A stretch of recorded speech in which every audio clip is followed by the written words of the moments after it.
she has escaped from my asylum. I cannot say with truth that the terrible inference which those words suggested flashed upon me like a new revelation. Some of the strange questions put to me by the woman in white, after my ill-considered promise to leave her free to act as she pleased, had suggested the conclusion either that she was naturally flighty and unsettled, or that some recent shock of terror had disturbed the balance of her faculties. But the idea of absolute insanity which we all associate with the very name of an asylum, had, I can honestly declare, never occurred to me, in connection with her. I had seen nothing, in her language or her actions, to justify it at the time, and even with the new light thrown on her by the words which the stranger had addressed to the policeman, I could see nothing to justify it now. What had I done?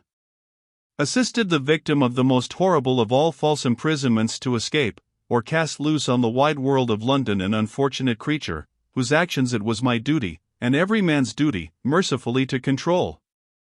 I turned sick at heart when the question occurred to me, and when I felt self-reproachfully that it was asked too late.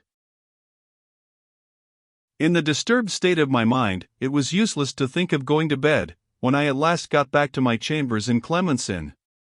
Before many hours elapsed it would be necessary to start on my journey to Cumberland. I sat down and tried, first to sketch, then to read, but the woman in white got between me and my pencil, between me and my book. Had the forlorn creature come to any harm? That was my first thought, though I shrank selfishly from confronting it. Other thoughts followed, on which it was less harrowing to dwell. Where had she stopped the cab? What had become of her now? Had she been traced and captured by the men in the chaise? Or was she still capable of controlling her own actions, and were we two following our widely parted roads towards one point in the mysterious future, at which we were to meet once more? It was a relief when the hour came to lock my door, to bid farewell to London pursuits, London pupils, and London friends, and to be in movement again towards new interests and a new life. Even the bustle and confusion at the railway terminus, so wearisome and bewildering at other times, roused me and did me good. My travelling instructions directed me to go to Carlisle, and then to diverge by a branch railway which ran in the direction of the coast. As a misfortune to begin with, our engine broke down between Lancaster and Carlisle.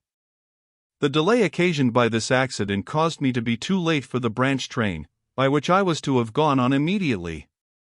I had to wait some hours, and when a later train finally deposited me at the nearest station to Limmeridge House, it was past 10, and the night was so dark that I could hardly see my way to the pony chaise which Mr. Fairley had ordered to be in waiting for me. The driver was evidently discomposed by the lateness of my arrival. He was in that state of highly respectful sulkiness which is peculiar to English servants. We drove away slowly through the darkness in perfect silence. The roads were bad, and the dense obscurity of the night increased the difficulty of getting over the ground quickly. It was, by my watch, nearly an hour and a half from the time of our leaving the station before I heard the sound of the sea in the distance, and the crunch of our wheels on a smooth gravel drive.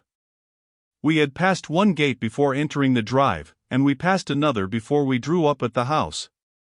I was received by a solemn manservant out of livery, was informed that the family had retired for the night, and was then led into a large and lofty room where my supper was awaiting me, in a forlorn manner, at one extremity of a lonesome mahogany wilderness of dining table. I was too tired and out of spirits to eat or drink much, especially with the solemn servant waiting on me as elaborately as if a small dinner party had arrived at the house instead of a solitary man. In a quarter of an hour I was ready to be taken up to my bedchamber. The solemn servant conducted me into a prettily furnished room, said, "Breakfast at 9 o'clock, sir," looked all round him to see that everything was in its proper place, and noiselessly withdrew. What shall I see in my dreams tonight? I thought to myself, as I put out the candle, the woman in white? Or the unknown inhabitants of this Cumberland mansion? It was a strange sensation to be sleeping in the house, like a friend of the family, and yet not to know one of the inmates, even by sight.